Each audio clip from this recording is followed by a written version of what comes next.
ರಾಜ್ಯಸಭಾ ಸದಸ್ಯತ್ವ ಜೂನ್ 25ಕ್ಕೆ ಮುಗಿಯಲಿದೆ. ಮರು ಆಯ್ಕೆ ಕುರಿತು ದೇವೇಗೌಡರ ಶಬ್ದ. ನಾನೊಬ್ಬ ಸಾಮಾನ್ಯ ಮನೆಯವನು. ಆಯ್ಕೆ ಆದರೂ ಆಗದಿದ್ದರೂ ನಾನು ಮನೆಯಲ್ಲಿ ಕುಳಿತುಕೊಳ್ಳುವವನು ಅಲ್ಲ. ಬಡವರ ಪರ ಹೋರಾಟ ಮುಂದುವರಿಯುತ್ತದೆ.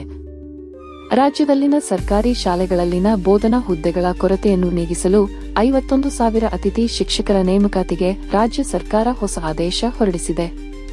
ಶಿಕ್ಷಣ ಇಲಾಖೆ ಮೂಲಕ ಶೀಘ್ರದಲ್ಲೇ ನೇಮಕಾತಿ ಪ್ರಕ್ರಿಯೆ ಆರಂಭವಾಗಲಿದ್ದು, ಜಿಲ್ಲಾ ಮಟ್ಟದಲ್ಲಿ ಹುದ್ದೆಗಳ ಹಂಚಿಕೆ ಮಾಡುವ ಕಾರ್ಯ ನಡೆಯಲಿದೆ. ಆನೇಕಲ್ನಲ್ಲಿ ದೇಶದ 2ನೇ ಅತಿ ದೊಡ್ಡ ಕ್ರಿಕೆಟ್ ಕ್ರೀಡಾಂಗಣ ಶಂಕುಸ್ಥಾಪನೆ. ದೇಶದ 2ನೇ ಅತಿ ದೊಡ್ಡ ಕ್ರಿಕೆಟ್ ಕ್ರೀಡಾಂಗಣಕ್ಕೆ ಮುಖ್ಯಮಂತ್ರಿ ಸಿದ್ದರಾಮಯ್ಯ ಇಂದು ಆನೇಕಲ್ ಸೂರ್ಯನಗರದಲ್ಲಿ ಶಂಕುಸ್ಥಾಪನೆ ನೆರವೇರಿಸಿದರು.